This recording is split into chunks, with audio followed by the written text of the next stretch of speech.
Hello friends, मैं राजेश वापस से आप लोगों का स्वागत करता हूं आपके अपने यूट्यूब चैनल अल्टीमेट लक्ष्य में। तो आज मैं आया हूं जनवरी मंथ के करंट अफेयर एनालिसिस के पार्ट 2 को लेकर। इससे पहले मैंने जून से लेकर दिसंबर मंथ तक ऑलरेडी कंप्लीट कर लिया है, जिसका लिंक आपको नीचे डिस्क्रिप्शन में मिल जाएगा, या ऊपर राइट साइड जो आई आइकन है यहाँ से भी आप वीडियोस के लिंक पे डायरेक्टली जा सकते हैं। इसके अलावा जो इवनिंग सेशन में जो करंट अफेयर एनालिसिस की जो इंपॉर्टेंट क्वेश्चन वाली सीरीज चल रही है, उसका भी वहाँ पे नवंबर मंथ तक ऑलरेडी कंप्लीट हो चुकी है और वहाँ पर भी दिसंबर मंथ चल रही है। तो इन सारे वीडियोस का लिंक आपको नीचे डिस्क्रिप्शन में मिल जाएगा, या ऊपर राइट साइड आइकन जो है वहाँ से भी आप जा सकते हैं। इसके साथ ही आप हमारे साथ टेलीग्राम या ट्विटर कहीं पर भी आप हमें फॉलो कर सकते हैं, जहां से आप वीडियोस के लिंक और पीडीएफ दोनों ही एक टाइम में एक ही जगह आपको मिल जाया करेंगे। और ये जो जो भी हमारी सीरीज चल रही है ना, मॉर्निंग और इवनिंग वाली, ये दोनों के दोनों ये दो एग्जामिनेशन को पॉइंट में रख के बनाया गया है। चाहे वो हो गई सिविल सर्विस एग्जामिनेशन सीएससी और ईपीएफओ, ये दोनों की जो 2020 के जो एग्जामिनेशन है इसके लेके ध्यान दे के बनाया गया है, उनके उससे जुड़े हुए सारे करंट अफेयर्स को। तो ऐसा नहीं है कि जैसे दूसरे एग्जामिनेशन जहाँ पे वन लाइनर्स हो या उसके पैटर्न को ध्यान यहाँ नहीं रखा गया है। ठीक है, आप as a revision point of view या थोड़ा और एक्स्ट्रा जानना चाह रहे हैं तो आप इसे देख सकते हैं, बट स्पेशली ये सीएससी और ईपीएफओ के लिए ही बनाया गया है। ठीक है, तो आज हम जो कुछ करेंगे, कुछ खास इंपॉर्टेंट टॉपिक्स करने वाले हैं। जैसे उसमें से कुछ टॉपिक हो गए, जैसे आपको ईस्ट एशियन ऑब्जर्वेटरी, जो एक बहुत बड़ा टेलीस्कोप टाइप का है, जो कि हम भी उसका पार्ट रिसेंटली बनने वाले हैं। उसके अलावा बोजन कोंडा फेमस बुद्धिस्ट साइट है। ठीक है, एक फेमस बुद्धिस्ट साइट है, आप देख पा रहे होंगे। ये कौन से जगह में है ये अभी मैप क्वेश्चन करते हुए मैं आपको बताऊंगा, बट ये जगह बहुत ही ज़्यादा फेमस हुआ था। क्यों हुआ था, किस लिए हुआ था, ये सब डिस्कस करेंगे। तो चलिए देखते हैं और क्या है जानने के लिए। बस आप से एक और चीज़ बात बोलूँगा कि मेरे साथ आप पर्सनली भी अटैच हो सकते हैं मेरे कुछ सोशल मीडिया के माध्यम से, क्योंकि मैं मानता हूँ कि जब तक मैं और आप एक जगह एक चीज़ होके कुछ नहीं ठान लेंगे, तब तक कुछ हम बेहतर नहीं कर पाएंगे। मैं तो हूँ यहाँ पे, आप लोग का जितना सपोर्ट होगा और ज़्यादा बेहतर हम कर सकेंगे। ठीक है, इसके अलावा मैं एक और बात बताना चाहूँगा कि हमारे चैनल में कुछ आपको और भी इनोवेटिव क्लासेस मिल जाएंगे, जैसे एसएससी से रिलेटेड या रेलवे से रिलेटेड। मैं तो यहाँ यूपीएससी से रिलेटेड ले ही रहा हूँ, और भी ये तो अभी करंट का पार्ट चल रहा है। धीरे धीरे अभी हम फुल एक सीरीज लेके आने वाले हैं, जो कि फुल एक साल का, जो भी आप कहीं और कोचिंग क्लासेस जाएं या किसी और जगह में जा रहे हैं, तो जो एक फुल सिलेबस होता है ना करंट अफेयर्स को लेते हुए, ये हम स्टार्ट करने वाले हैं, जो कि फ्री ऑफ कॉस्ट होगा। ना कि एक रुपये भी आपसे कभी किसी चीज़ के लिए नहीं मांगा जाएगा, ना ही पीडीएफ के लिए, ना ही वीडियोज़ के लिए। ठीक है, इसके अलावा स्टेट पीएससी के भी एग्जामिनेशन की जल्दी ही आने वाली है, जैसे बीपीएससी और डब्ल्यूबीसी पीएससी का हाल ही में नोटिफिकेशन भी निकला हुआ है। तो इन सारे एग्जामिनेशन का कुछ कुछ हम लेके आने वाले हैं, और जेपीएससी और यूपीपीएससी भी साथ में चलेगा। तो बहुत सारे ऐसे हैं, बहुत सारे फैकल्टीज हैं जो कि अभी करेंगे। फिलहाल अभी आप इस चीज़ पे ध्यान रखिए, एसएससी और रेलवेज की चल रही है, आप यूपीएससी के साथ साथ। तो अगर आप लोग में से किसी हमारे फ्रेंड्स को इंटरेस्टेड हैं, वो लोग हैं इंटरेस्ट, जानना चाहते हैं, पढ़ना चाहते हैं, तो आप जा सकते हैं हमारे चैनल के जो भी प्लेलिस्ट है, वहाँ पे बहुत सारे प्लेलिस्ट में आपको मिल जाएंगे। और भी अगर यदि आप हम आपके किसी फ्रेंड जो ऑलरेडी कहीं फॉलो कर रहे होंगे, और हो सके अगर आप वो वहाँ पे बेहतर शायद उनको नहीं मिल पा रहा होगा, फिर भी वो झेल रहे हैं या किसी तरह का चला रहे हैं, तो आप एक बार हमारे ये जो भी सीरीज है इसको एक बार सजेस्ट कर सकते हैं। मे भी हो सकता है अगर आप 2% का भी फायदा करवा सकते हैं, तो प्लीज़ पैर पीछे मत करिएगा, क्योंकि जितना ही आप उनके लिए करेंगे, इनडायरेक्टली कहीं ना कहीं आपका भी फायदा होने वाला है। ठीक है, तो शुरू करते हैं हम आज का लेक्चर। हमेशा की तरह शुरू करने से पहले जैसे कि एक मैप क्वेश्चन करते हैं, तो जो आज का मैप क्वेश्चन है वो है बोजन कोंडा, जिसका इमेज भी मैंने ये वाला आपको दिखाया भी था। ठीक है, तो बोल रहा है कि ये एक फेमस बुद्धिस्ट साइट है। ठीक है, जो कि हाल ही न्यूज में देखा गया था। तो वो किस लिए था, कहाँ पे लोकेटेड है, तो ये आपको विशाखापट्टनम, जो कि आंध्र प्रदेश में है, वहाँ पे लोकेटेड है। ठीक है, तो ये मुझे सबसे पहले बता दीजिए कि आंध्र प्रदेश में अभी कितने सारे कैपिटल्स बनाने की बात हो रही है और किस किस जगह में हो रही है। क्या विशाखापट्टनम कैपिटल है? तो ये सारे कुछ कुछ बेसिक पार्ट है जो प्लीज़ आप मुझे बताइए, क्योंकि ये अभी आंध्र प्रदेश से रिलेटेड बहुत सारे अभी वहाँ का पॉलिटिकल मतलब इश्यूज चल रहे हैं, जिसकी वजह से वो करंट अफेयर्स मतलब हमारे इस साल के एग्जामिनेशन के लिए बहुत ज़्यादा इंपॉर्टेंट है।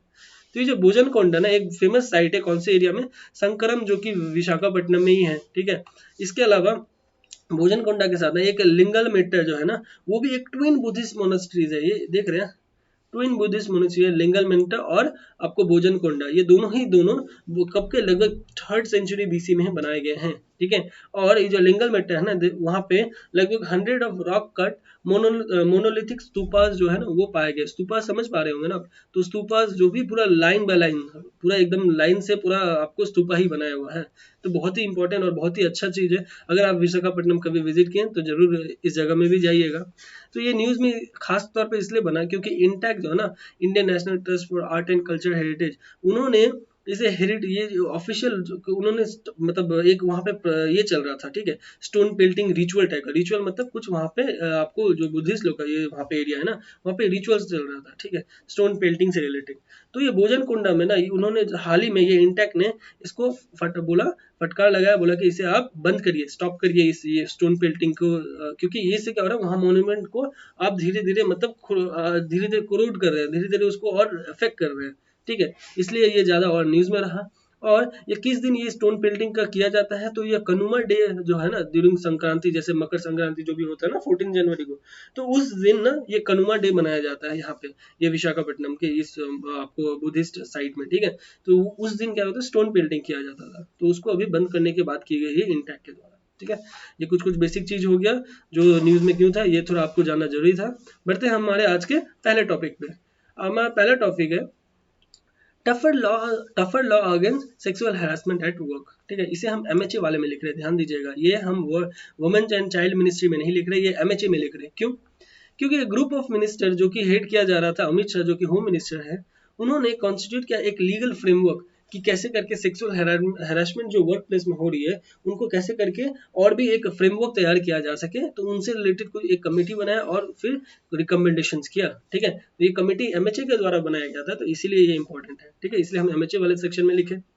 तो ये बैकग्राउंड अगर इसका देखें तो ये जो ग्रुप ऑफ आपको मिनिस्टर्स है ना, ये फर्स्ट टाइम ना आपको 2018 का अक्टूबर में बनाया गया था, जब हैश मी टू मूवमेंट है ना ये स्टार्ट किया गया था। बहुत बहुत अच्छा, मैंने बहुत बड़े मायने में ये हैश मी टू मूवमेंट चला था, ठीक है।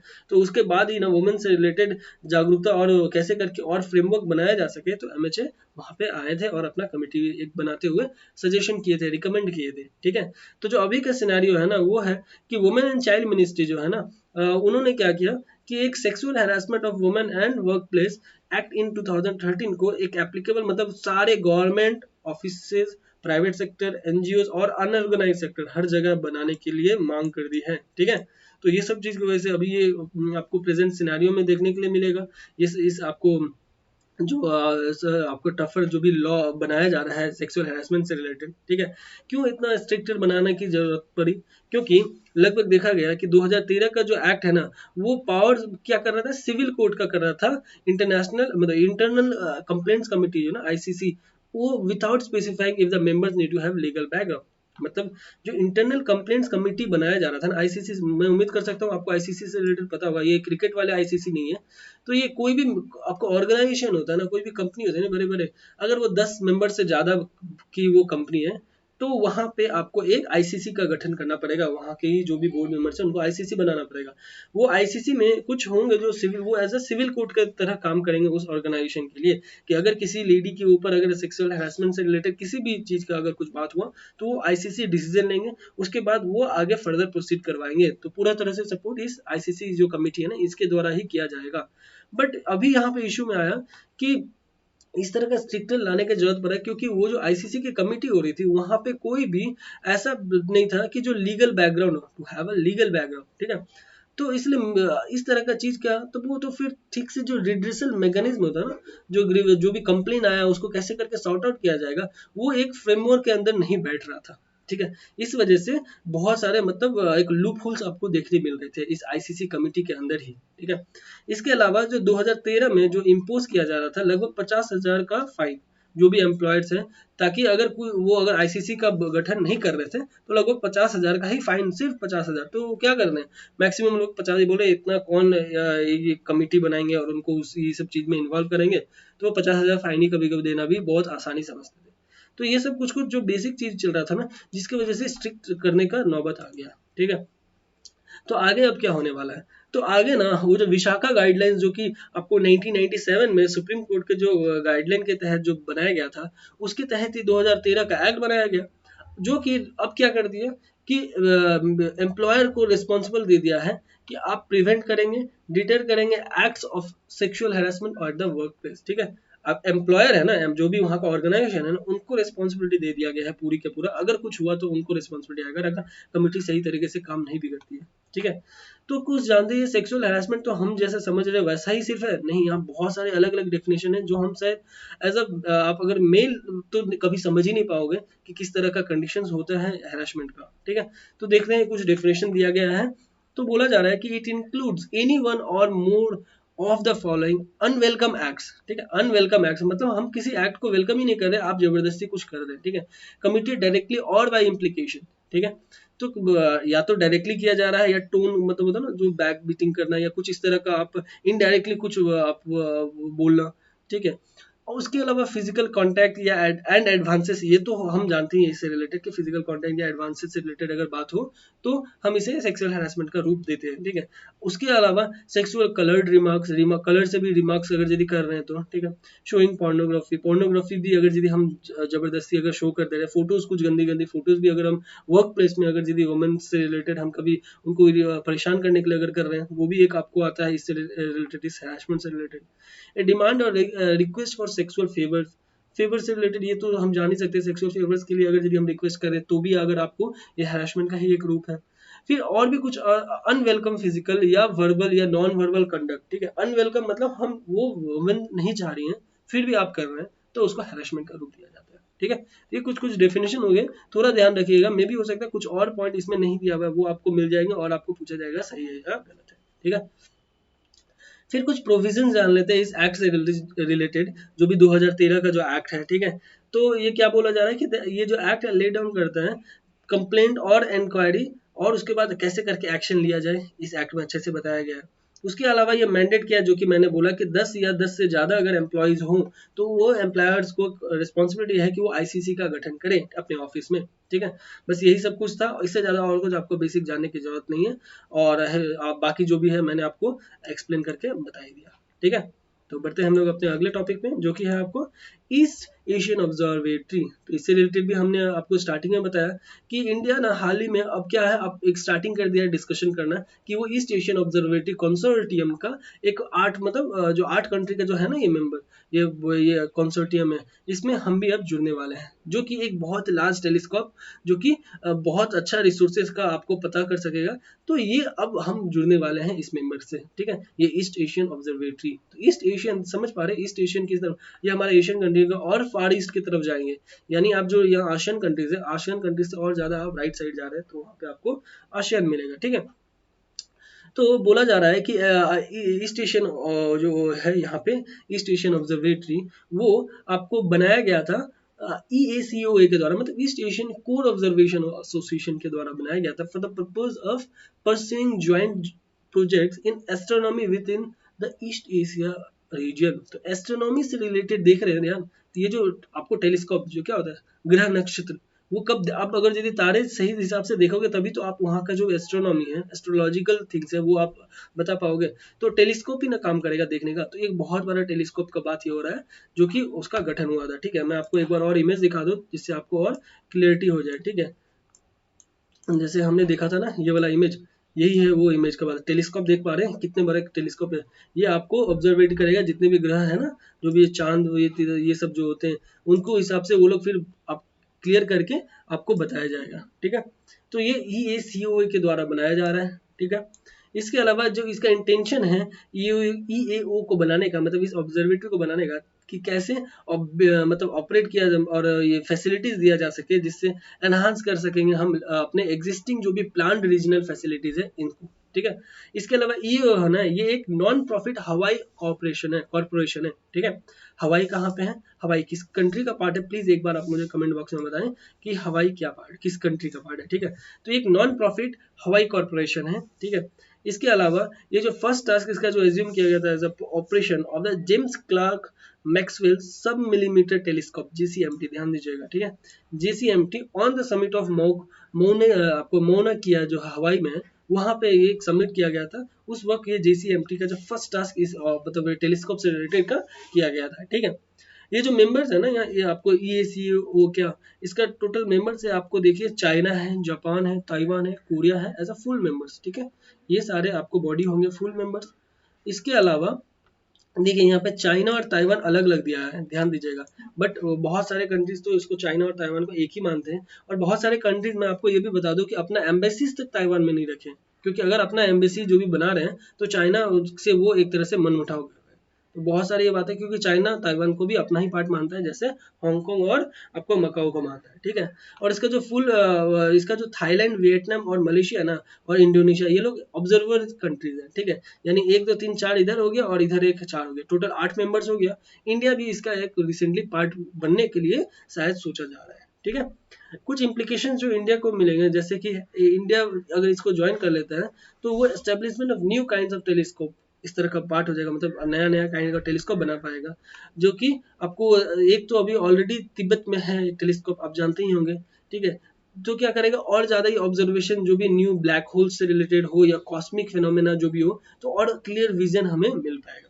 तो ये सबसे रिलेटेड बहुत अच्छा बात हो रहा है। चलिए देखते हैं हम और जितना आगे बढ़ सकते हैं, ये हमारे लिए और फायदा है, हमारे फ्यूचर जनरेशन और ज़्यादा इससे फायदा उठा सकते हैं। अगला टॉपिक है ओपन लूप स्क्रबर यूजेज इन शिप्स। शिप से रिलेटेड हमने हाल ही में ऑलरेडी डिस्कस किया था, उससे इसके रिसाइकल इशू को हमने पढ़ा था। तो और भी बहुत कुछ शिप से रिलेटेड पढ़ रहे हैं, तो अब एक और ओपन लूप स्क्रबर यूसेज। ये स्क्रबर एक्चुअली है क्या?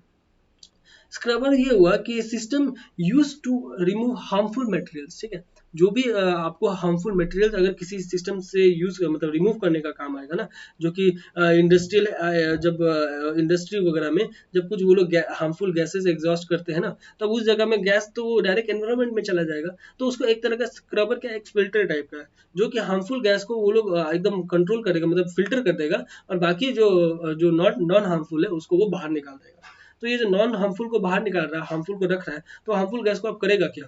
तो उनको जो अब कहीं ना कहीं तो उनको क्लियर करना ही पड़ेगा ना, जो भी उन्होंने फिल्टर करके जमा किया वो, क्योंकि बहुत ही डेंजरस है। तो उससे रिलेटेड अभी हम डिस्कस करेंगे। स्क्रबर का मतलब ये होगा, मैं समझा दिया, अभी आगे डिस्कस करेंगे तो आपको और क्लियरिटी होगा, ठीक है। इसे हम इंपॉर्टेंट बॉडीज वाले सेक्शन में लिख रहे हैं। देखिए इंपॉर्टेंट बॉडीज में क्यों लिखें, क्योंकि ये जो ग्लोबल डेटा है ना, ये एक इंपॉर्टेंट बॉडी है, जो कि एक डेटा और एनालिटिक्स कंपनी है, ठीक है। इसलिए हम इसके बारे में पढ़ेंगे, क्योंकि यही है जो स्क्रबर से रिलेटेड एक डेटा लेके आया है, ठीक है। बोल रहा है ये आपको ग्लोबल डेटा कि there has been a huge increase in the open loop scrubbers in ships in just last 1 year. मतलब लास्ट 1 ईयर में ये जो स्क्रबर है ना, इसका यूज बहुत बड़े पैमाने में, मतलब इतने ज्यादा हो रहा है कि मैक्सिमम सारे शिप्स में ये किया जा रहा है इसका यूज, ठीक है। इसके अलावा ये भी बोल रहा है कि इसका जो वायबिलिटी है ना, कैसे करके सल्फर एमिशन को निकाला जा रहा है और कैसे उसको बाहर फाइनली किया जाएगा। जो मैंने बोला कि जो फिल्टर तो कर लिया है, उसके बाद शिप चल रहा है, ठीक है। आप अगर 20 दिन 25 दिन का वो वॉयज में चले जा रहा है, तो 10 दिन का जो फिल्टर आउट किया है वो अब निकालेगा कहाँ? पानी में ही फेंकने वाला है क्या वो जो फिल्टर किया है, या आप वो कुछ और प्रावधान रखा गया है? तो ये सब चीज से रिलेटेड इशू निकालते हुए ये ग्लोबल डेटा ने ये आपको दिया है, ठीक है। लगभग देखा गया है कि लगभग आपको 3856 वेसल्स जो कि आपको इंस्टॉल किया गया है शिप्स में, ठीक है। इसके अलावा 767 तो सिर्फ 2018 में था, 2019 में देखिए इतना ज़्यादा, मतलब कितना 5 गुना से भी ज़्यादा बढ़ चुका है, ठीक है। और जो कि आपको इन जो टोटल 3756 है ना, इसमें सिर्फ 65 जो कि क्लोज लूप है और बाकी सारे ओपन लूप है। इसीलिए तो ये जो बाकी सारे ओपन लूप है ना, इसकी वजह से ये ग्लोबल डेटा लेके आया है, ठीक है। क्या है ओपन डेटा और क्या है ग्लोबल आपको क्लोज लूप, ये भी अभी थोड़ी देर में जानेंगे। फिलहाल आपको ये सल्फर एमिशंस को कैसे रेगुलेट कौन करता है, क्या करता है, कैसे करता है, इससे रिलेटेड एक बार देख लेते हैं, ठीक है। तो ये सल्फर एमिशन ना आपको इंटरनेशनल मेरीटाइम ऑर्गेनाइजेशन उनके द्वारा अडॉप्ट किया गया था, international convention for the prevention of pollution for ships, मारपोल, ठीक है। मार्पोल एनेक्स 6 इन 2008 में, 2008 में ही ये मार्पोल अडॉप्ट किया गया था आईएमओ के द्वारा, जो कि रेगुलेट, मतलब ये कुछ हम लोग जब कन्वेंशन अडॉप्ट करते हैं ना, हम लोग उसको फॉलो करते हैं, उसके कितना अमाउंट को हमको बाहर निकालना है, कितना अमाउंट को रखना है, ये सब चीज़ हम लोग वहीं से फॉलो करते हैं, ठीक है। तो यहाँ पे बोला जा रहा है कि कैसे करके प्रिवेंशन ऑफ एयर पोल्यूशन किया जा सके शिप्स, और कैसे इससे हम इससे बच सके, ओजोन डिप्लीटिंग, क्योंकि सब्सटेंसेस अगर हम रिलीज कर रहे हैं एटमॉस्फेयर में तो वो क्या कर रहा है, ओजोन को डिप्लीट कर रहा है। तो ये सब चीज को हम कैसे रिड्यूस कर सके, ये आपको कन्वेंशन में लिया गया था आईएमओ के द्वारा, ठीक है। जो स्पेशली किस पे ध्यान दिया गया है, सल्फर ऑक्साइड और नाइट्रस ऑक्साइड्स पे, ठीक है। नाइट्रस ऑक्साइड, सल्फर ऑक्साइड्स पे ध्यान दिया है कि कैसे इसको हम एटमॉस्फेयर में ना छोड़े, रिड्यूस करें, ठीक है। इसीलिए ये कन्वेंशन में आपको ये स्क्रबर का यूज करने के लिए बात किया गया है, ठीक है। तो यही इशू यहाँ पे बोल रहा है कि एग्जॉस्ट स्क्रबर जो है ना, वो लगभग most preferred ways of reducing sulphur exhaust, ठीक है। ये जो स्क्रबर्स का यूज सबसे ज्यादा फेवरेबल यूज को मतलब पाया गया है कि अगर स्क्रबर यूज करते हैं तो सल्फर हम ज्यादा बहुत कम आप रिलीज कर पाओगे। तो ये दो टाइप के हैं, ओपन और क्लोज, जैसा कि मैंने ऊपर भी बताया आपको। तो जो क्लोज लूप होता है ना, वो क्या स्पेशली करता है बेसिकली कि वो फिल्टर आउट करता है, ठीक है।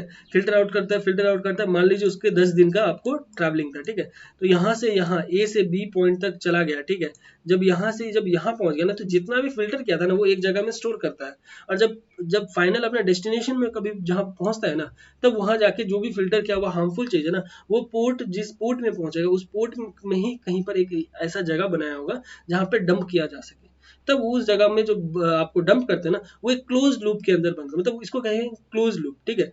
ओपन लूप क्या हो गया कि आप फिल्टर करते जा रहे हैं और कुछ ऐसा मैकेनिज्म किए हुए हैं कि क्या हो रहा है कि आप ड्यूरिंग द वॉयज, मतलब आप चल रहे हो, आप समुद्र में अपना ट्रैवलिंग भी कर रहे हो, उसी वक्त रास्ते में ही आप क्या कर रहे हो, जो भी हार्मफुल चीज आ रहा है ना, जैसे सल्फर डाइऑक्साइड आपने फिल्टर आउट तो कर लिया, अब उसको क्या कर रहे हैं आप सल्फ्यूरिक एसिड में कन्वर्ट करके आप वहीं सी में ही आप आपको रिलीज कर दे रहे हैं, ठीक है। जो स्क्रबर्स है ना, वो फिल्टर करने के बाद आप सल्फर डाइऑक्साइड को एसिड में कन्वर्ट करके उसी जगह रिलीज कर रहे हैं। तो यही एक इशू बात हो रहा है कि सल्फ्यूरिक एसिड आप ओशन में जो दे रहे हैं, तो इससे क्या क्या आपको लूप, क्या क्या आपको इसका ड्रॉबैक्स देखने मिल सकते हैं, क्या क्या अनसर्टेनिटी हो पैदा कर रहे हैं आप समुद्र में, ठीक है।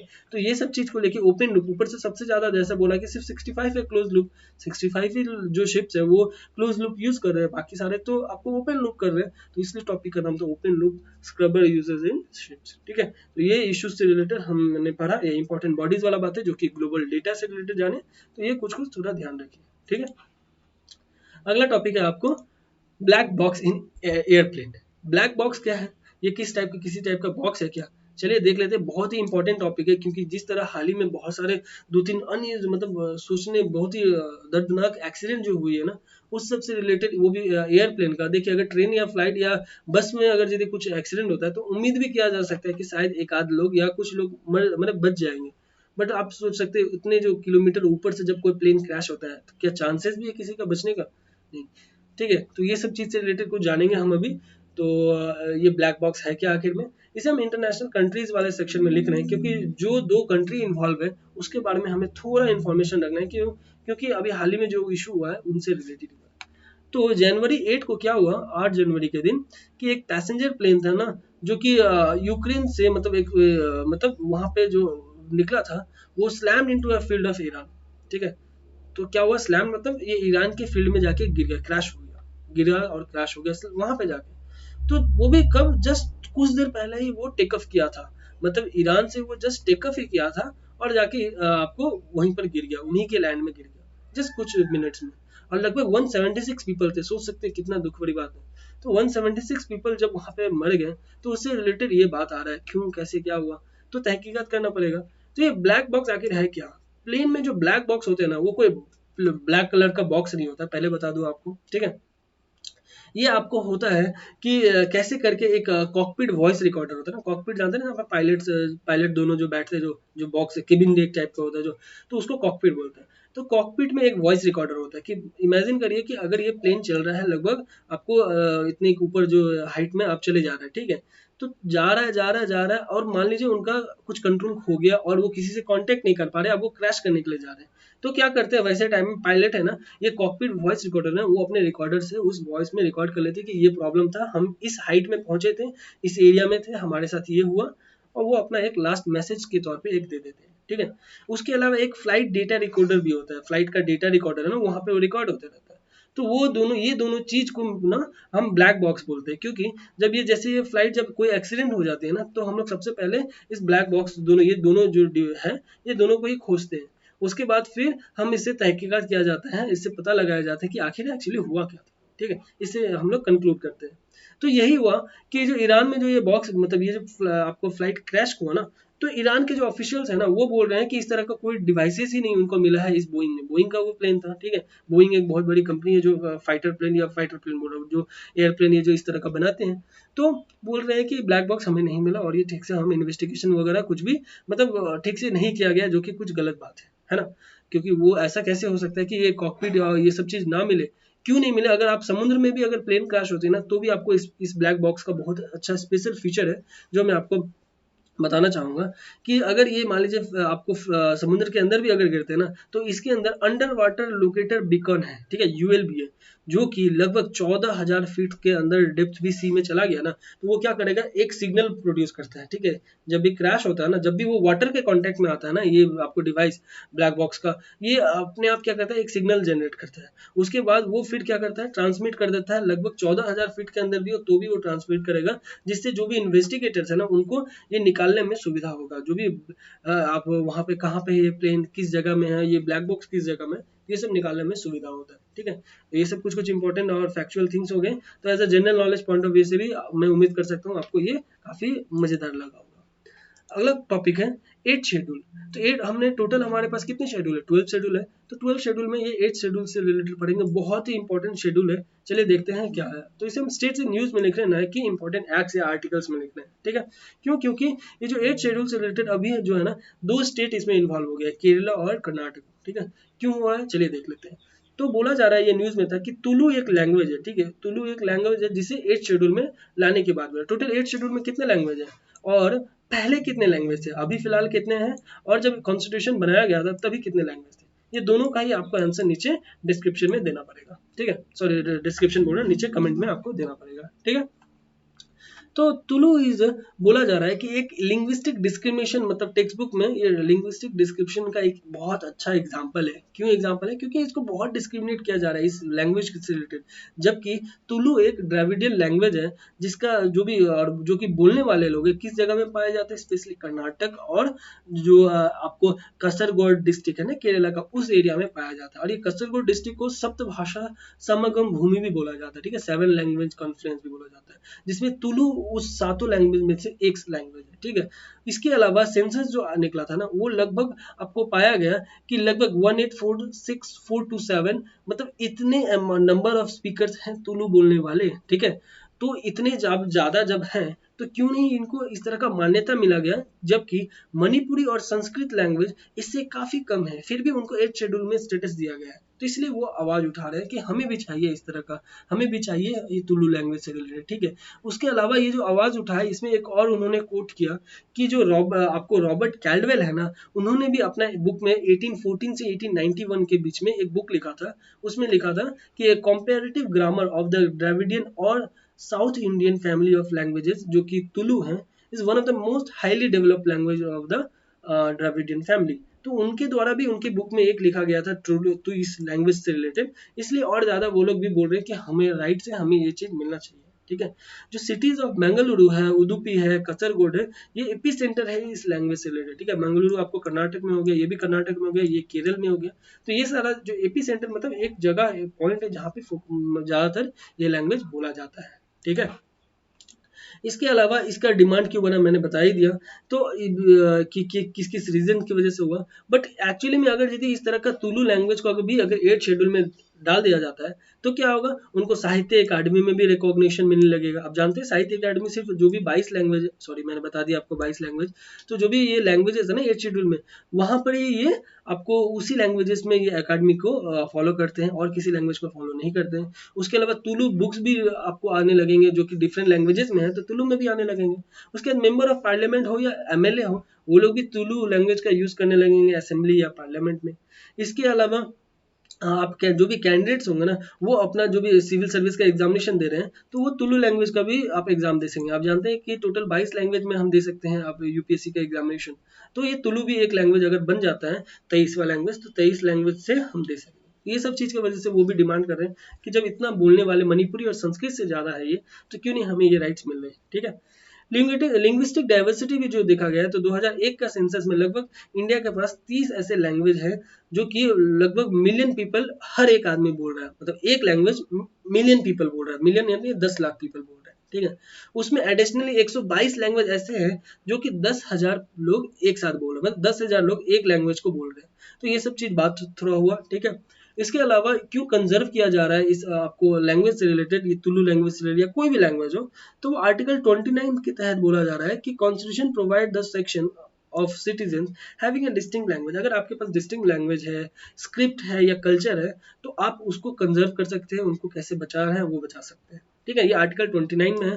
तो ये आर्टिकल 29 के फंडामेंटल राइट है। तो उसको भी आप बिहाफ में रख के ये लोग तुलु लैंग्वेज से रिलेटेड मांग कर रहे हैं। ठीक है, और बैकग्राउंड अगर देखते हैं तो 8 schedule of the constitution of India में बोला गया क्या कि आपको ऑफिशियल लैंग्वेजेस हैं, और इसके साथ ही आर्टिकल 344 क्लॉज 1 और 351 ऑफ द इंडियन कॉन्स्टिट्यूशन वो क्या कर रहे हैं, बोल रहे हैं कि आपको 8 शेड्यूल में जो भी लैंग्वेजेस है उनको आप एक तरह से फॉलो करना होगा। मतलब 22 लैंग्वेज से रिलेटेड आपको लैंग्वेजेस से रिलेटेड कॉन्स्टिट्यूशन में ये 3 जगह में मिलेगा, 8 शेड्यूल, 344, 351। ठीक है, हिंदी से रिलेटेड भी कुछ आर्टिकल्स में लिखा हुआ है। प्लीज अगर आप लोग को रिवीजन के पॉइंट ऑफ व्यू से एक बार देख लीजिए और कमेंट बॉक्स में जरूर बताइएगा।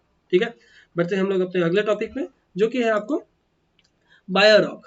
तो बायोरॉक या मिनरल एक्रिएशन टेक्नोलॉजी, जो कि हम अभी स्टेट से न्यूज वाले में देखेंगे, ध्यान दीजिएगा, हम बायोलॉजिकल या किसी चीज में नहीं देख रहे हैं, हम स्टेट से न्यूज वाले में देख रहे हैं। क्यों? क्योंकि गुजरात इसमें थोड़ा इन्वॉल्व है। गुजरात के साथ जियोलॉजिकल, आपको जियो बोल रहा हूँ, जूलॉजिकल सर्वे ऑफ इंडिया ना, ZSI, इन्होंने क्या किया कि इनके फॉरेस्ट, गुजरात के फॉरेस्ट डिपार्टमेंट के साथ मिलके इन्होंने एक फर्स्ट टाइम अटेम्प्ट किया है कि कैसे करके कोरल रीफ को रिस्टोर किया जा सके इस बायोरॉक की मदद से। ठीक है, वो भी किसी एरिया में, गल्फ ऑफ कच्छ, ध्यान दीजिएगा, गल्फ ऑफ कच्छ एरिया में। ठीक है, तो ये बायोरॉक है क्या? तो बायोरॉक हो गया आपको कि the name given to the substance form by electro accumulation of mineral dissolve in sea water on steel structure. ठीक है, क्या हो रहा है मैं आपको अभी डायग्राम की मदद से भी काफी अच्छे से समझा दूंगा। मतलब एक तरह से क्या हुआ कि इलेक्ट्रॉनिक वेव को, मतलब इलेक्ट्रो एक्यूमुलेशंस को यूज करके आप वापस से क्या कर रहे हैं, कुछ ढांचा बना रहे हैं कोरल रीफ्स के लिए, जिसमें वो बहुत जल्दी ब्रीड करना स्टार्ट कर ले, बहुत जल्दी वो लोग अपना डेवलपमेंट कर ले। ठीक है, और ये कैसे फॉर्म होता है? तो ये फॉर्म होता है आपको एक, आप इलेक्ट्रिक करंट पास करेंगे इलेक्ट्रोड्स की मदद से आप वाटर में, जिससे क्या होगा कि आप जब इलेक्ट्रिक करंट्स पास करेंगे तो क्या पॉजिटिव और एक नेगेटिव टर्मिनल होगा। तो नेगेटिव टर्मिनल में क्या होगा, जितने भी पॉजिटिव है ना, जैसे कैल्शियम आयंस या कोई जो भी आयंस है, जो भी आपको ये जो इस तरह का कार्बोनेट आयंस जो भी आपको मिलेंगे, वो क्या करेंगे, वो जाकर नेगेटिव के साथ अटैच हो जाएंगे, और नेगेटिव के साथ जब बोल रहे हैं यहाँ पे कैथोड के साथ अटैच हो गए, और जब अटैच होंगे तो वो क्या करेंगे, रिजल्ट फॉर्म करेंगे, कैल्शियम कार्बोनेट फॉर्मेशन होगा। और जो कोरल लार्वा है ना, वो क्या करेगा, उनके लिए तो फेवरेबल है, उनका तो बेस्ट है वो घर, कैल्शियम कार्बोनेट तो उनका एकदम घर ही है एक तरह का। जैसे ही ऐसे कुछ पदार्थ मिलते हैं तो कैल्शियम कार्बोनेट में वो जाके खुद से वहाँ स्टेबल हो जाते हैं, जितना भी कोरल का लावा है ना, वो सब वहाँ स्टेबल होंगे, और उसके बाद धीरे धीरे क्या करेंगे, वो कोरल्स को या खुद में ही ब्रोक करते करते करते करते वो बायो रॉक का स्ट्रक्चर ले लेंगे। उसके अलावा वो एटलीस्ट 4 या 6 टाइम्स फास्टर ग्रो हो पाएंगे, क्योंकि देखिए जो कोरल होते हैं ना, इनको ज्यादातर टाइम लग जाता है अपना ये जो ढांचा ही बनाने में, मतलब अपना घर बनाने में ज्यादा टाइम लग जाता है। उसके बाद वो लोग अपना मल्टीप्लिकेशन करते हैं उस घर में बनाने के बाद। तो अगर आपको घर बनाया मिल रहा है तो क्या हो रहा है, अब सिर्फ उनको जाके अपना मल्टीप्लिकेशन करना है, उनको रहना है वहाँ पे, तो ज्यादा से ज्यादा रह पाएंगे। तो इसलिए 4 to 6 टाइम्स फास्टर हो जाएगा कोरल रीफ को एक तरह से आपको एक जगह पे आना। ठीक है, क्योंकि आप स्केलेटन जो है, ढांचा में बोल रहा हूँ, स्केलेटन तो आप बना ही दे रहे हैं। ठीक है, इसलिए ये चीज और ज्यादा बहुत ही इंपॉर्टेंट है। आप एक बार डायग्राम देखिए तो और क्लियर होगा। ठीक है, ये दोनों ही सेम डायग्राम है, बस अलग अलग तरीके से दिखा रहा हूँ। कि जैसे इसमें बोल रहा है, क्या देख रहे हैं ऊपर ये इलेक्ट्रोड, ये जो बात है ना पॉजिटिव और नेगेटिव, ये यहाँ पे ऊपर सरफेस में रहेगा और सोलर के साथ कनेक्ट रहेगा। कोई ऐसा आपको ऐसा नहीं कि बैटरी वगैरह देना, सोलर है, सोलर पावर जनरेट आपको वहाँ पे जो भी है सोलर एनर्जी को इलेक्ट्रिकल एनर्जी में कन्वर्ट करेगा। उसके बाद पॉजिटिव और नेगेटिव आपको सप्लाई देगा। ठीक है, ये पॉजिटिव नेगेटिव यहाँ आएगा और इस जगह में देख रहे हैं आप, नेगेटिव वायर इधर गया है, पॉजिटिव इधर गया है। ठीक है, ये क्या करेगा, वो आपको इस एरिया में ना, ये जो आपको देख पा रहे होंगे, ये जो बनाया गया है एक नेट टाइप का, यहाँ पे अब धीरे धीरे क्या होगा, आपको कैल्शियम कार्बोनेट का लेयर एक जमते जाएगा। ठीक है, जमते जाएगा, यहाँ पर भी देख पा रहे होंगे आप लोग। तो कैल्शियम कार्बोनेट का जब लेयर जमते जाएगा और उसके बाद फिर क्या होगा कि बाद में फिर ये जो कोरल है ना, ये धीरे धीरे धीरे इस तरह का फॉर्म ले लेगा आपको। ठीक है, इस तरह का फॉर्म ले लेगा और उसके बाद फिर आराम से आप जो भी कोरल रीफ्स हम खोजते हैं ऐसे, मतलब सालों लग जाते हैं बनने में, वो हम बहुत ही ज्यादा 4 to 6 टाइम्स फास्टर हम बना सकेंगे। ठीक है, तो काफी इंपॉर्टेंट टॉपिक था ये। बढ़ते हैं हम लोग अपने अगले टॉपिक पे। अगला टॉपिक है supreme court bats against transfer of community resources. ठीक है, कम्युनिटी रिसोर्सेज से रिलेटेड सुप्रीम कोर्ट ने हाल ही में बहुत ही अच्छा डिसीजन लिया, तो इसे हम इंपॉर्टेंट एक्ट वाले सेक्शन में लिख रहे हैं। क्यों? क्योंकि हाल ही में जो सुप्रीम कोर्ट जो कुछ एक्ट यूज करेंगे ना, वो हमें थोड़ा जानते हैं हम ऑलरेडी, बट हमें रिलेट करके थोड़ा ध्यान रखना होगा कि इस टॉपिक से रिलेटेड ये एक्ट है। ठीक है, तो ये क्या बोल रहा है कि सुप्रीम कोर्ट ने हाल ही में हेल्ड किया कि government has no right to transfer the invaluable community resources like village water ponds. मतलब बोल रहा है गवर्नमेंट का ये कदापि मतलब ये एकदम राइट ही नहीं है उनके पास कि वो इस तरह का काम करे कि विलेज का कॉमन पॉइंट है उनको वो विलेज पीपल से लेके उसके बाद बड़े बड़े इंडस्ट्रियलिस्ट या कमर्शियल पीपल को दे दे और बोले कि आप यहाँ पे बिजनेस कर सकते हैं। ऐसा बिल्कुल राइट नहीं है, क्योंकि हाल ही में ये न्यूज़ देखा गया। ठीक है, तो इशू ये था कि एक सैनी विलेज है आपको नेशनल एनसीआर दिल्ली के रीजन में, एनसीआर रीजन में, वहाँ पे सम प्राइवेट इंडस्ट्रियलिस्ट को क्या किया, एक विलेज पॉन्ड है ना वो दे दिया गया। ठीक है, वो क्या था, greater Noida industrial development authority, इनको दे दिया गया था।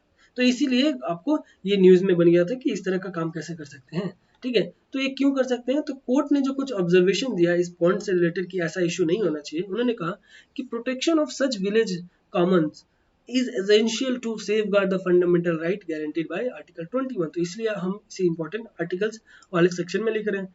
तो ये आर्टिकल 21 के तहत बोला जा रहा है कि इस तरह का हम विलेज के कॉमन इश्यूज जो है ना, या उसके एसेंशियल जो भी है जिससे हम सेफ गार्ड कर सके उनके फंडामेंटल राइट को, तो ये गारंटीड करता है आर्टिकल 21, जिसका आप लोग ये जो काम कर रहे हैं ये हनन कर रहा है उनका। ठीक है, और स्टेट को बोला जा रहा है कि आप इस तरह का एक्शन बिल्कुल नहीं ले सकते कि आप किसी का भी, जैसे आप भले ही आपने प्रॉमिस किया हो कि ये पॉइंट हम लेके हम दूसरा वाटर सप्लाई आपको देंगे, या ऐसा फिर भी आप नहीं कर सके। क्यों, कल को वो आप पूरी तरह से उनका जो दिनचर्या है वो लोग फुल्ली इनसे हैबिचुएटेड हो गए, इस जो भी यहाँ के पॉइंट है उनके पानी से, वहीं पर नहाते हैं, वहीं पर वो लोग जो भी काम करे एक्टिविटीज करते हैं। अब क्या होगा, आप जो दूसरे वाटर लेके आएंगे तो वो कितना प्योर होगा, उससे क्या इश्यूज फर्दर हो सकती है, तो कौन लेगा उसका रिस्पॉन्सिबिलिटी। तो वो जब उनका है सब कुछ, तो आप कैसे वो अचानक ले सकते हैं। ठीक है, उसके अलावा ये भी बोल रहे हैं कि कोई गारंटी नहीं होगा कि इसका एडवर्स इफेक्ट, जैसा मैंने बोला। ठीक है, तो कुछ बैकग्राउंड कंसर्न्स अगर यदि स्पेशली ध्यान देंगे तो बोला जा रहा है कि विलेज कम्युनिटीज को मतलब कलेक्टिव बेनिफिट नहीं इस एक तरह से मिला जाएगा। और ऐसे भी देखा जा रहा है कि इंडिपेंडेंस जब से मिला है तभी से जो पावरफुल पीपल होते हैं ना, या करप्ट सिस्टम को मतलब अपना हाथ में लेते हुए ये पर्सनल एग्रीजेटिव मतलब अरेंज इस तरह का करते हैं ना, कि ऐसा हालत हो जाता है कि वो जो अपना चाहे मन चाहे अपने स्टेट गवर्नमेंट जो भी हो रेस्पेक्टिव, वहाँ से वो अपना काम करवा लेते हैं, और जो गरीब लोग हैं उनको वहाँ पे कुछ उस जगह में मिल नहीं पाता है। ठीक है, इससे रिलेटेड बहुत आप एक्सपेक्ट कर सकते हैं, कहीं भी एग्जामिनेशन हो इस तरह का कोर्ट को जो भी पॉइंट से रिलेटेड जो सुप्रीम कोर्ट का वर्डिक्ट आया आर्टिकल फिर उसके बाद 21 का जैसे यूज किया गया, क्या एक्सप्लेन किया गया है, ये सब चीज़ को आप थोड़ा ध्यान रखते सकते हैं। कहीं भी अगर एग्जामिनेशन में लिखते हैं तो बहुत अच्छे आपको रिस्पॉन्स मिलेंगे। अगला टॉपिक है centre state disputes and article 131। इसे हम इंपॉर्टेंट आर्टिकल्स वाले में लिखेंगे, क्योंकि देख ही पा रहे हैं 131 का यूज किया गया है। तो ये न्यूज़ में इसलिए था क्योंकि केरला पहला स्टेट बना है जिन्होंने चैलेंज किया है सिटीजनशिप अमेंडमेंट एक्ट को, ये हम लोग अच्छे से जानते ही हैं। उसके बाद साथ साथ में छत्तीसगढ़ भी पीछे पीछे लाइन में लगा था। ठीक है, और इन्होंने बोला कि सुप्रीम कोर्ट को कि आप आर्टिकल 131 का यूज करिए और इसे स्क्रैप करिए। ठीक है, 131 क्या है अभी जानेंगे। इसके अलावा एक और बात कि छत्तीस गवर्नमेंट ने भी धीरे धीरे उसके मतलब केरला के साथ साथ ही उन्होंने भी एक सुप्रीम कोर्ट में फाइल किया, कहा कि ये जो नेशनल इन्वेस्टिगेशन एजेंसी एक्ट जो बनाया गया ना अमेंडमेंट करके, वो भी क्या कर रहा है, एक तरह से एनक्रोच करने का काम कर रहा है स्टेट का पावर के ऊपर। उनके लॉ एंड ऑर्डर जो मेंटेन करते हैं ना, उसको एक तरह से वो एनक्रोच कर रहा है, उनके ऊपर अपना मनमानी किया जा रहा है। ठीक है, ये एनआईए एक्ट के तहत तो छत्तीसगढ़ ने ये आवाज उठाया और केरल ने ये आवाज उठाया। ठीक है, तो अब जानते हैं ये आर्टिकल 131 का ही यूज करने क्यों बोला जा रहा है सुप्रीम कोर्ट को इन दोनों स्टेट्स के द्वारा। क्योंकि आर्टिकल 141 में लिखा हुआ है कि सुप्रीम कोर्ट अपना ओरिजिनल जुरिस्डिक्शन का यूज करते हुए वो डील कर सकते हैं किस मैटर में, जो भी डिस्प्यूट्स होगा ना सेंट्रल और स्टेट के बीच में, या सेंट्रल और स्टेट या और कोई भी स्टेट्स हो बीच में, या कोई दो स्टेट के बीच में, तो सुप्रीम कोर्ट आर्टिकल 131 का यूज करते हुए बीच में एज अ मीडिएटर आ सकते हैं और प्रॉब्लम को सॉल्व कर सकते हैं। या कोई अगर ऐसा मतलब अनइवन इश्यूज हो चुका है तो उसको भी वो आप स्क्रैप आउट कर सकते हैं, जिसके लिए यहाँ पे दो स्टेट जो है वो मांग कर रहे हैं ये दोनों जगह में। ठीक है, तो ये जो आर्टिकल 131 का जब ये original jurisdiction supreme court use करेंगे तो इसके लिए कुछ क्राइटेरिया होना चाहिए।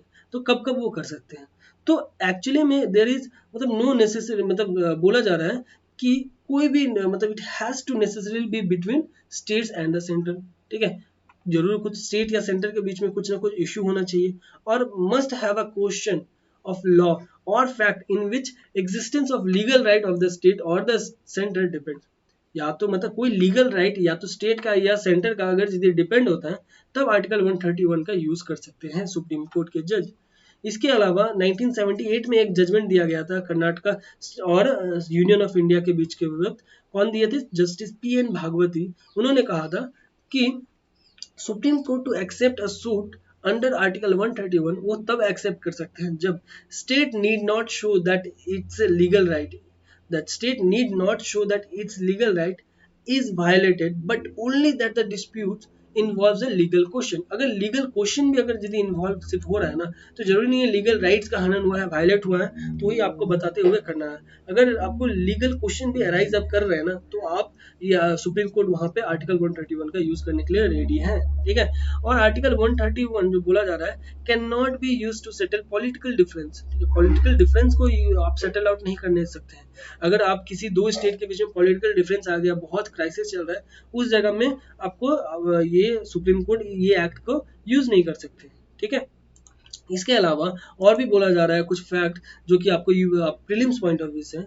तो जैसे ओरिजिनल जुरिस्डिक्शन है, तो इसके अलावा सुप्रीम कोर्ट के पास दो और जुरिस्डिक्शन है। क्या है? अपीलेट जुरिस्डिक्शन और एडवाइजरी। ठीक है। एडवाइजरी जो जुरिस्डिक्शन वो हुआ जो प्रेसिडेंट को मतलब किस तरह से ओपिनियन दे सकते हैं, वो हो गया एक सुप्रीम कोर्ट का। ठीक है। ये अपेक्स कोर्ट है, तो आर्टिकल 143 के तहत प्रेसिडेंट क्या कर सकते हैं? सुप्रीम कोर्ट से कुछ एडवाइस मांग सकते हैं किसी भी सिचुएशन में।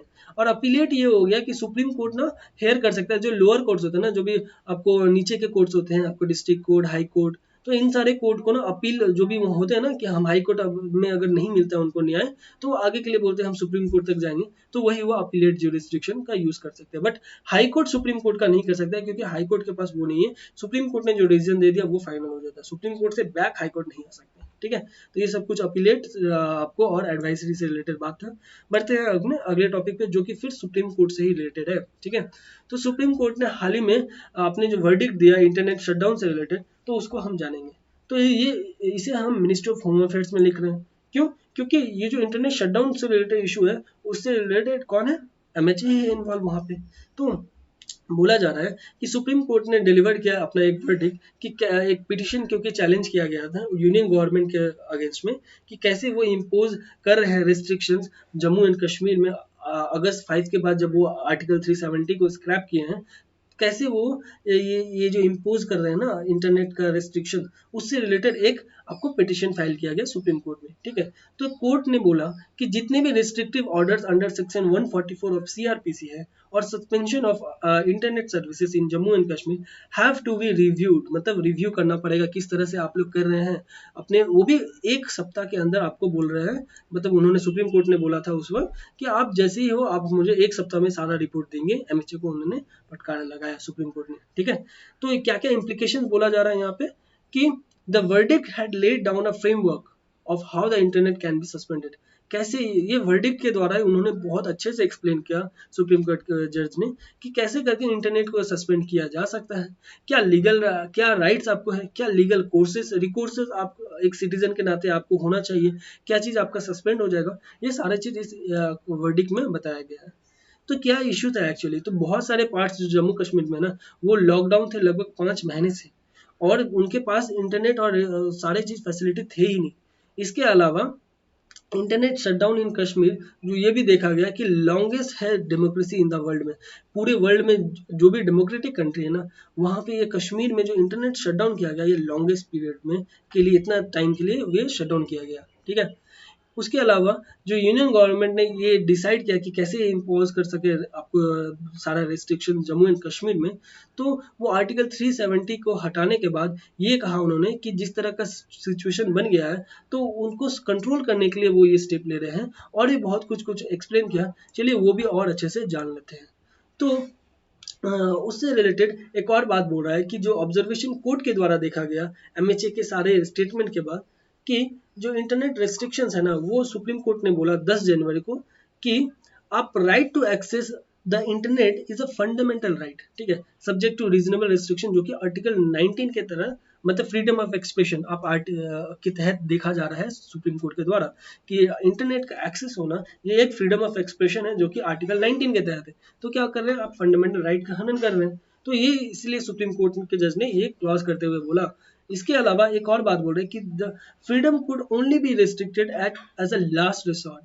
इफ रिलेवेंट फैक्टर्स, अगर बहुत ज़्यादा क्राइसिस आ गया है और ऐसा लग रहा है कि इंटरनेट को शट डाउन करना काफ़ी जरूरी है, तब आप एज अ लास्ट रिसोर्ट, मतलब सबसे लास्ट स्टेप जो होगा वो आप लेंगे। ये नहीं कि थोड़ा हंगामा हुआ और आप इंटरनेट शट डाउन कर दे, ऐसा नहीं कर सकते। एकदम लास्ट स्टेप जो होगा वो आप लेंगे।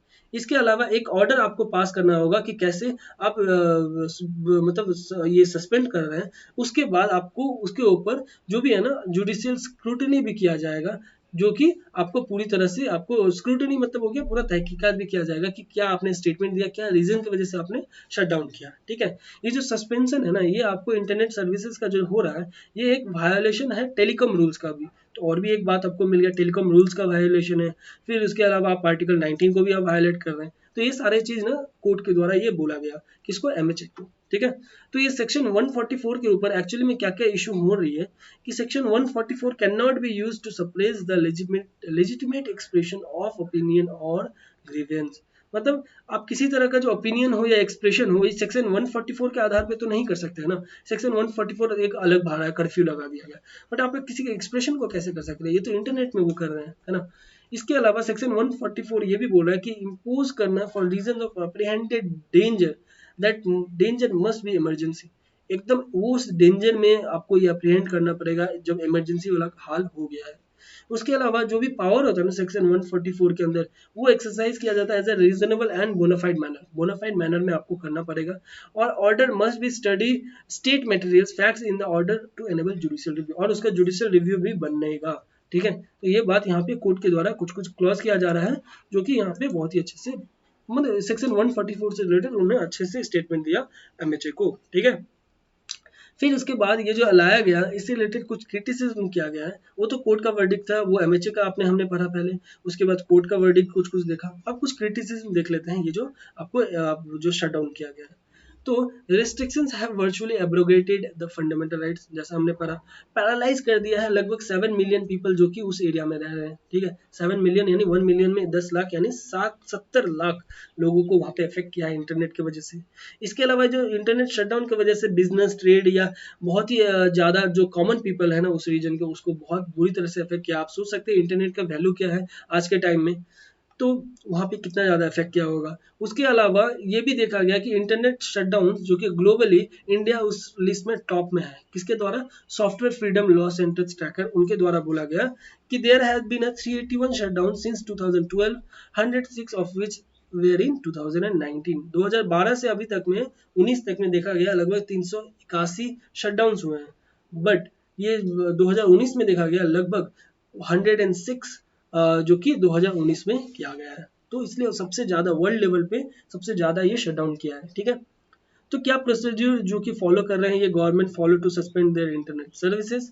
तो ये इंफॉर्मेशन मतलब क्या प्रोसीड्यूर से, वो क्या क्या रूल्स और क्या क्या एक्ट्स के तहत ये आप इंटरनेट सर्विसेज को आप सस्पेंड कर सकते हैं, जो भी होम मिनिस्टर है वो इंफॉर्मेशन टेक्नोलॉजी एक्ट 2000 की मदद से करते हैं, सीआरपीसी 1973 की मदद से, और टेलीग्राफ एक्ट 1885, ध्यान दीजिएगा 1885 है ये। ठीक है, टेलीग्राफ एक्ट 1885 की मदद से भी, मतलब ये तीनों जो है ना इसके मदद से वो इंटरनेट सर्विसेज को सस्पेंड कर सकते हैं। इसके अलावा जो 2017 से पहले ना वो लोग इंटरनेट सस्पेंशन कर रहे थे सेक्शन 14 जो कि सीआरपीसी का है, सीआरपीसी यानी 1973। उसके अलावा ये टेलीग्राफ और ये यूज नहीं कर रहे थे।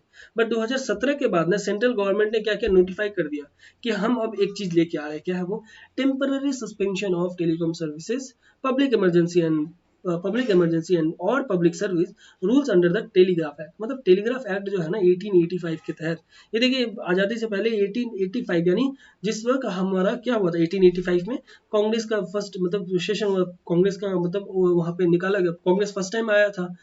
तो उस सिचुएशन में जब ये टेलीग्राफ एक्ट निकाला था, क्यों, कांग्रेस को दबाने के लिए, है ना, उनके आवाज को दबाने के लिए। तो उस सिचुएशन में जो टेलीग्राफ एक्ट था उसको अभी भी यूज किया जा रहा है, इसलिए इसको क्रिटिसिज्म किया जा रहा है। ठीक है, इसमें फिर बोला जा रहा है कि जो सेक्शन 5 क्लॉज 2 जो है ना ऑफ इंडियन टेलीग्राफ एक्ट, वो स्पेशली ये ड्राइव करता है पावर को कि कैसे करके आप सस्पेंड कर सकते हैं। ठीक है, interest of the sovereignty and integrity of India ये भी एक बात है, बट लेकिन हमें नेशनल सिक्योरिटी को ध्यान देते हुए काम लेना पड़ेगा, ये यहाँ पे बोला जा रहा है। ठीक है, इसके अलावा 2017 के अलावा जो रूल आया उसके अलावा जो गवर्नमेंट है इसे बहुत मतलब ऑफन यूज किए हैं ये अपना ब्रॉड पावर्स को अंडर सेक्शन 144। सेक्शन 144 के तहत ये जो 2017 का रूल्स है ना टेलीग्राफ एक्ट के अंदर, इसको बहुत बार अच्छी मतलब इस तरह से बहुत ब्रॉड वे में यूज किया है।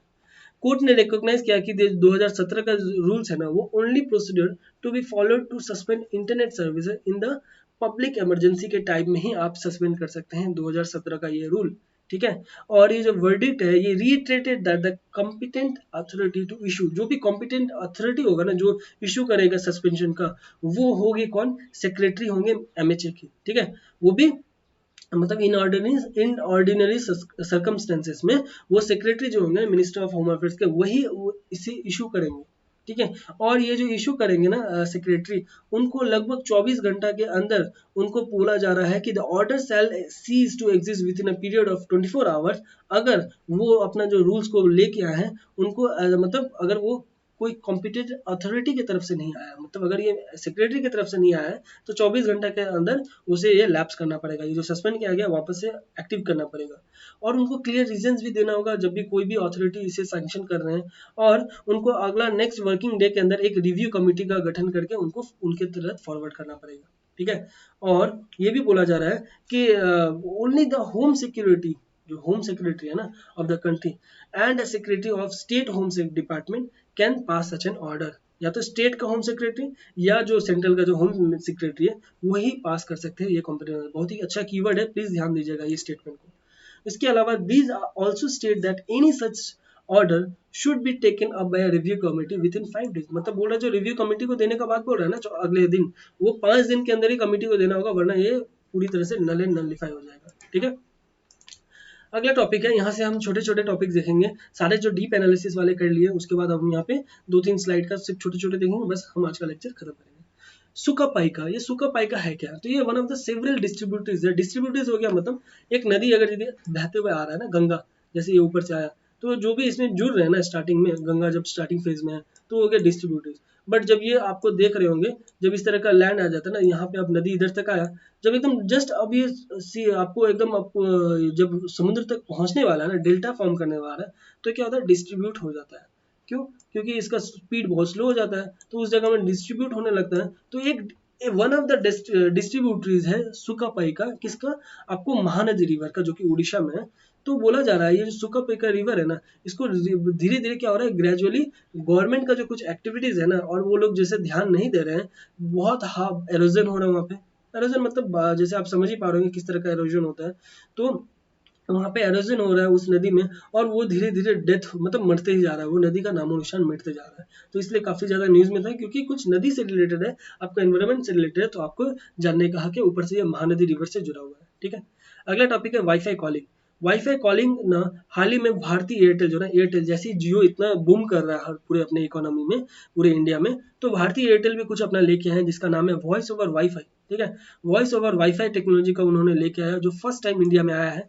इसमें क्या बोला जा रहा है कि जैसे अगर आपको जहां भी नेटवर्क नहीं भी है ना, अगर आपको क्या करेंगे, एक पर्टिकुलर एरिया में अगर आप वाईफाई का ब्रॉडबैंड फैसिलिटी दे रहे हैं, तो आप इसकी मदद से ना वाईफाई डायरेक्ट कॉलिंग कर सकते हैं, ठीक है। ये फीचर आपको मिल जाएगा वाईफाई, जो भी एंड्रॉइड फोन आप यूज कर रहे हैं ना, उसमें आपको ये वाईफाई कॉलिंग का फीचर मिल जाएगा। तो आपको सेटिंग्स में जाना तो वहां से फीचर आप एनेबल कर सकते हैं। तो इससे क्या होगा कि अगर नेटवर्क नहीं भी हो ना तो भी आप ये यूज कर सकते हैं। तो ये भारतीय एयरटेल के द्वारा लाया गया है।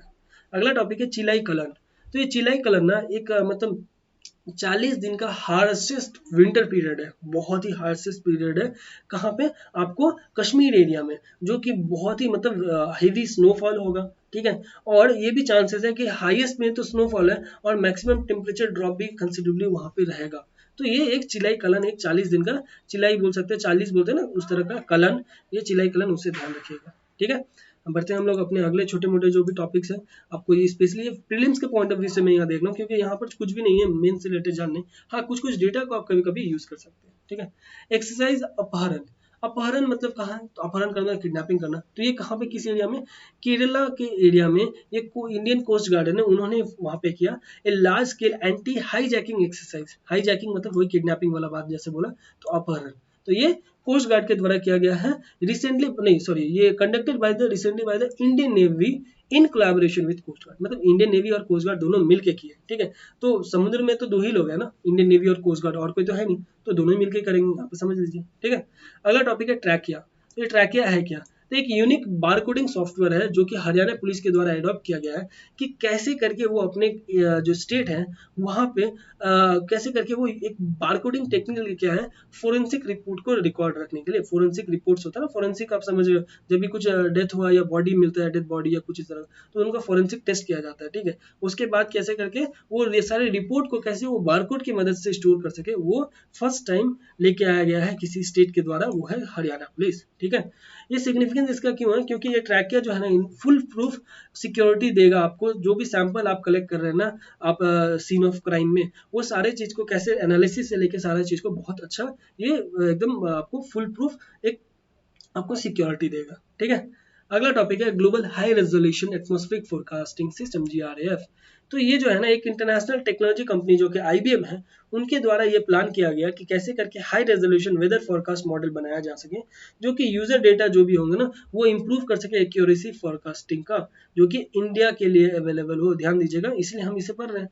जो कि जनरेट करेगा फोरकास्ट रेजोल्यूशन 3 किलोमीटर तक का, ठीक है। 3 किलोमीटर मतलब 3 किलोमीटर ऊपर तक का मतलब रेजोल्यूशन इतना हाई करेगा ये, ठीक है। तो ये काफी ज्यादा इंपॉर्टेंट है। ये IBM इसका पार्ट है, ध्यान दीजिएगा, IBM के द्वारा किया गया है। गूगल या कोई और बॉडी आपको जायंट, डिजिटल जायंट का नाम ना दे दे तो कंफ्यूज मत होइएगा, ये IBM के द्वारा है, ठीक है। अगला टॉपिक हो गया आपको टॉप 100 सिटी डेस्टिनेशन रैंकिंग। तो ये टॉप 100 सिटी डेस्टिनेशन रैंकिंग किस है, तो यूरो मॉनिटर इंटरनेशनल, ये एक बहुत ही इंपॉर्टेंट इंटरनेशनल बॉडी है, ध्यान दीजिएगा। तो ये UK बेस्ड एक ग्लोबल मार्केट रिसर्च कंपनी है जो कि अपना 100 सिटी डेस्टिनेशन हर साल निकालता है, ठीक है। तो इस बार जो निकाला गया है ये 2018 का इंटरनेशनल अराइवल्स को देखते हुए निकाला है, ठीक है। जिसमें 7 सिटी जो कि ये टॉप 100 में है, वो इंडिया भी उसमें है, मतलब most travelled city, most people वहां पे ट्रैवल किए। तो 7 सिटी ऐसे हैं ये टॉप 100 में, जो कि इंडिया भी उसका नाम है, जिसमें 8वां नंबर जो है ना वो दिल्ली का आया है, ठीक है, दिल्ली का है।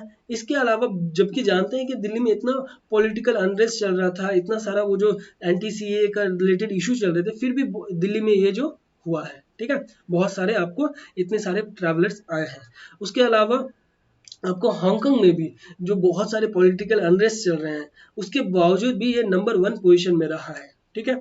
इसके अलावा ये भी बोला जाए कि एशिया जो है ना वो फास्टेस्ट ग्रोथ जो कि in the number of international arrivals globally देखा गया है एशिया में, ठीक है। तो ये थोड़ा कुछ इंपॉर्टेंट बात है, एशिया से रिलेटेड है ना। अगला टॉपिक है पावर ऑफ साइबेरिया। तो साइबेरिया क्या है, साइबेरियन आपको सुने होंगे कि किस तरह का इसका जो उसका वेव होता है ना, कोल्ड वेव, वो बहुत ही डेंजर है साइबेरियन वेव। तो क्या है ये, it is a massive gas pipeline. ये पर जो पावर ऑफ साइबेरिया जो हम पढ़ रहे हैं, ये एक मैसिव गैस पाइपलाइन है, ठीक है, ये वो नहीं है। Linking one of the most remote parts of Russia with the far lung region of China. मतलब रशिया के एक पार्ट से चाइना के बहुत दूर तक ये पावर ऑफ मतलब एक गैस पाइपलाइन लाया जा रहा है, जो कि 3000 किलोमीटर का होगा। सोच सकते हैं 3000 किलोमीटर का गैस पाइपलाइन। इसके अलावा ये लगभग रशिया क्या करेगा, 1 trillion cubic metre of natural gas, जो कि चाइना को अगले 30 साल में डिलीवर करने का इस आपको प्लान के तहत लिया जा रहा है, ठीक है। और ये जो पाइपलाइन है ये आपको यांगते और अमूर रिवर्स है ना, जो कि चाइना में, उसके डेल्टा को से पास करेगा। तो बहुत ज्यादा रिवर है, ये दोनों रिवर को आप थोड़ा ध्यान रखिएगा, अमूर और रिवर। आपको इंटरनेशनल कंट्रीज के रिवर्स कभी नहीं पूछे जाते जब तक कि वो आपको किसी करंट अफेयर्स में आए ना हो, करंट अफेयर से रिलेटेड ना हो। तो ये यांगते और अमूर रिवर जो चाइना का है, उसके डेल्टा से ये पाइपलाइन फॉर्म हो रहा है, पास होगा रशिया और चाइना के बीच में। और दोनों ही के साथ हमारे बहुत अच्छे बायलैटरल रिलेशन है। चाइना के साथ थोड़ा ऊपर नीचे है, बट हम तो इतना ज़्यादा बिजनेस करते हैं, तो ये सब चीज़ हमारे लिए और ज़्यादा इंपॉर्टेंट हो जाता है, ठीक है। तो इसी के साथ हम आज के लेक्चर को एंड करते हैं। उम्मीद करते हैं आपको लेक्चर पसंद आ रहा होगा। प्लीज़ आ रहा है तो नीचे आप लाइक और कमेंट करना ना भूलें। जैसा आप हमें रिस्पांस देते हैं कमेंट में, उसी तरह का मुझे मोटिवेशन मिलता है कि और मैं अच्छे आपके लिए वीडियोस लेके आऊँ। और जो भी हमारे फ्रेंड सब्सक्राइब नहीं किए हैं तो प्लीज़ सब्सक्राइब कर ले, और आपको बेल आइकन भी मिलेगा वहाँ बेल आइकन अगर प्रेस कर ले तो नोटिफिकेशन आपको सही टाइम में मिल जाया करेगा। जिससे क्या होगा, कभी आपको देरी नहीं होगी, वीडियोज़ आए हैं अभी और आप 2 या 3 घंटे बाद देख पा रहे हैं, ठीक है। और अगर आपको वीडियो ना पसंद आए या किसी जगह में सुधार करने की जरूरत है, प्लीज़ मुझे कमेंट बॉक्स में बताइए, मैं उससे रिलेटेड जरूर आपके लिए लेके आऊँगा। तो थैंक यू, धन्यवाद, जय हिंद।